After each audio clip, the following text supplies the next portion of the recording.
Assalamu alaikum, dear students. Good afternoon to all of you.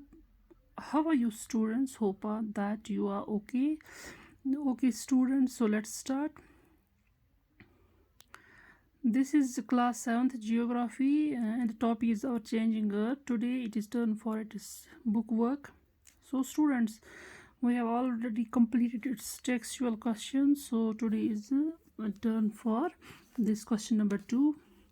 Take the correct answer. First is which is not an erosional feature of sea waves.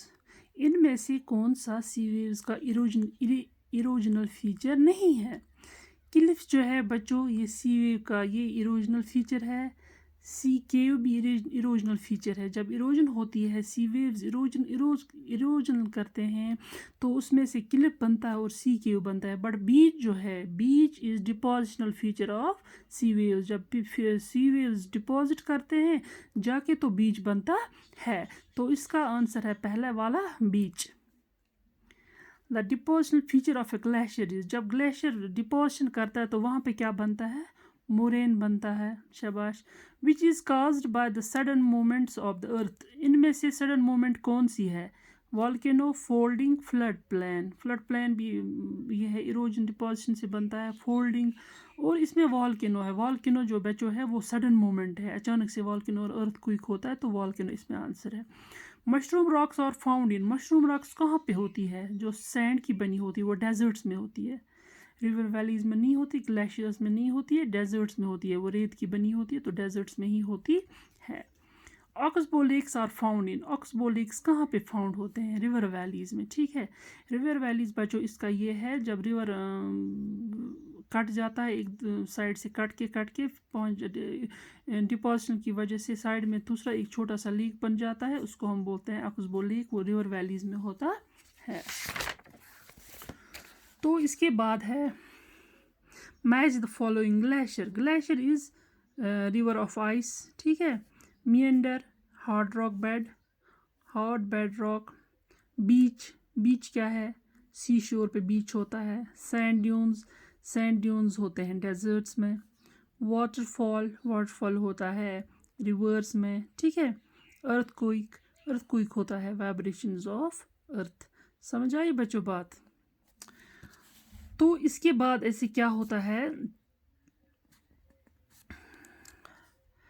इसके बाद एक question है give reasons. हमें reason देना है कि कैसे ये चीज़ें होती है। इसमें पहला है some rocks have a shape of a mushroom. तो यहाँ पे मैंने आपके लिए निकाल के रखा है some rocks have a shape of a mushroom. तो जब मशरूम रॉक्स बनती है, ये कैसे बनती है, इसका रीज़न क्या होता है, इसकी वजह क्या होती है।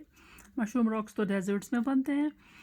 When rocks fall in the course of running dust storms, the suspended particles of sand strike the lower portion of the rocks.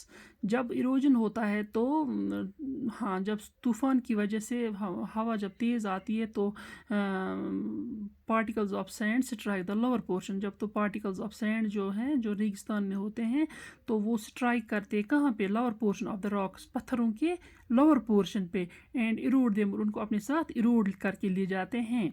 The upper portion of the rocks remain unaffected. जो upper portion of rocks होता है वो remain unaffected और अनइरोडेड भी हम इसको बोल सकते हैं, उनमें इरोजन नहीं होता है। In course of time the rocks take up the shape of a mushroom. जब टाइम गुजरता जाता है, नीचे वाला हिस्सा इरोड होता जाता है, वो पतला होता जाता है, ऊपर मशरूम स्टाइल में ऐसे रहता है। एक रॉक ऐसी रहती है तो नीचे से ये इरोड होता जाता है, इरोड होता जाता है, तो ये ऊपर वाला जो हिस्सा है इसको हम फिर मशरूम रॉक बोलते हैं। तो ये आपकी बुक पे भी दिखाया गया है। तो ऐसे ये इसका रीज़न होता है कैसे बनती है। ठीक है, दूसरा है flood plains are very fertile. तो यहाँ पे लिखा है जो फ्लड प्लान्स बनते हैं वो बहुत फर्टाइल होते हैं, जरखेज़ होते हैं। ठीक है, कैसे होते हैं, रीज़न क्या होता है इनका।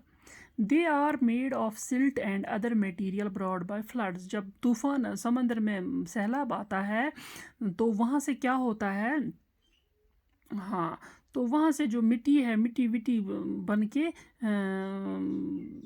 यहाँ पे मैं बोलूँगी अब हाँ, फ्लड प्लान जब फ्लड आता है, तूफ़ान आता है, तो तूफ़ान की वजह से पानी के ज़्यादा बहाव की वजह से कुछ मिट्टी किनारों पे चली जाती है, रिवर्स के किनारों पे चली जाती है, वहाँ से एक लैंड बन जाता है, ठीक है। Due to spread of the new silt, वहाँ पे थोड़ी सी नई मिट्टी बनती है। द फ्लड प्लान्स और फर्टाइल एरियाज यहाँ पे है brought by floods due to the spread of the new silt. The floodplains are fertile areas. तो इसी वजह से फ्लड प्लेन्स फर्टाइल एरियाज होते हैं क्योंकि उनमें नई सिल्ट लगी होती है। तो तीसरा है sea caves are turned into stacks. क्या है तीसरा? Sea caves are turned into stacks. Sea caves जो है, जो समुद्र में गुफाएं बनती है, इनटू के फिर स्टैक्स बनते हैं। कैसे बनते हैं? रीज़न क्या है? The sea waves strike the coasts and erode the soft rocks. Sea waves जब कोस्ट्स पे ये स्ट्राइक करती है तो वहाँ से वो इरोजन करती है किनका? सॉफ्ट रॉक्स का। Hard rocks remain uneroded. जो हार्ड रॉक्स होती है वो अनइरोडेड, वो इरोड नहीं हो जाती है। This action results in the formation of sea caves. इससे क्या बनता है? सी केव्स बनती है। In course of time the roofs of the caves also come down due to erosion and the walls of the caves remain. तो जब बहुत time हो जाता है, आहिस्ता आहिस्ता रॉक्स टूटने लगती है सी वेव्स की वजह से। जब उनको पे स्ट्राइक करती है तो सी वेव्स ऊपर से उनकी छत भी आहिस्ता आहिस्ता चली जाती है और सिर्फ इनकी वॉल्स दीवारें बनी रहती है, ठीक है। Walls of the cave remain, वहाँ पे सिर्फ इनकी दीवारें जैसी रह जाती है। स्टैंडिंग लाइक पिलर, जैसे छोटे छोटे पिलर रहते हैं। The pillars like formation are termed as stacks. इन्हीं को हम स्टैक्स बोलते हैं। जो लास्ट पे स्टोन्स के रॉक, हार्ड रॉक्स के पिलर्स जैसे रहते हैं, इनको हम स्टैक्स बोलते हैं। ओके स्टूडेंट्स, यहाँ पे है number 4, building collapse due to earthquakes. जब बिल्डिंग होती है, कोलैप्स टूट जाती है, बिल्डिंग नीचे गिर जाती है, किसकी वजह से? अर्थक्वेक की वजह से, ज़लज़ले की वजह से। तो रीज़न उसका क्या होता है? What is the reason behind this, ठीक है। उसकी वजह क्या होती है, कैसे गिरते हैं? Most buildings are not built earthquake proof. कुछ बिल्डिंग्स हम नहीं बनाते हैं जिनमें जो अर्थक्वेक प्रूफ हो, उनमें हाँ मटेरियल भी अच्छा नहीं होता है, जिसकी वजह से वो जल्दी गिर जाती हैं। व्हेन द अर्थक्वेक स्ट्राइक, जब अर्थक्वेक आ जाता है, the buildings are not capable of resisting the vibrations of the earthquake. जो बिल्डिंग होती है वो रेजिस्ट नहीं करती, वो बर्दाश्त नहीं कर पाती है ये vibrations of earthquakes. They tear apart due to shallow foundation, sub standard interior material. तो बिल्डिंग्स में सब स्टैंडर्ड मटेरियल होता है and lack of adequate steel, और स्टील भी अच्छा नहीं होता है, मतलब कि कंक्रीट बिल्डिंग्स नहीं होती है। They collapse and fall down like a pack of cards. तो वो कोलैप्स हो जाती है और गिर जाती है जैसे पेपर की तरह, जैसे वो कागज़ की तरह गिर जाती है। तो इसमें इसका मतलब है कि हमारी बिल्डिंग्स जो होती है वो अर्थक्वेक प्रूफ नहीं बनाई गई होती है, अच्छा मटेरियल नहीं उनमें होता है, सब स्टैंडर्ड मटेरियल होता है। तो इसी की वजह से ये बिल्डिंग जो है वो कोलैप्स हो जाती है, यही रीज़न है, ठीक है। तो हमारे यहाँ से वो रीजंस भी ख़त्म हो गए। तो यहाँ पे एक क्वेश्चन है, एक्टिविटी है, observe the photographs given below, these are various features made by river, identify them and also tell whether they are erosional or deposition or land forms formed by both. देखो बच्चों, यहाँ पे हमें पढ़नी है, ये फोटोग्राफ्स देखने हैं, उनमें लिखना है ये क्या क्या फीचर है और ये कैसे होता है, ये क्या ये इरोजन से होता है, क्या ये डिपोजिशन से होता है। तो पहला जो है ये आपको क्या दिख रहा है? ये वाटरफॉल है। देखो आप गौर से, दिस इज वाटरफॉल। वाटरफॉल होता है इरोजन एंड डिपोजिशन बोथ, इसमें इरोजन भी होता है और डिपोजिशन भी होता है। मियंडर नदी का हिस्सा, ऐसे ऐसे गोल गोल नदी का हिस्सा।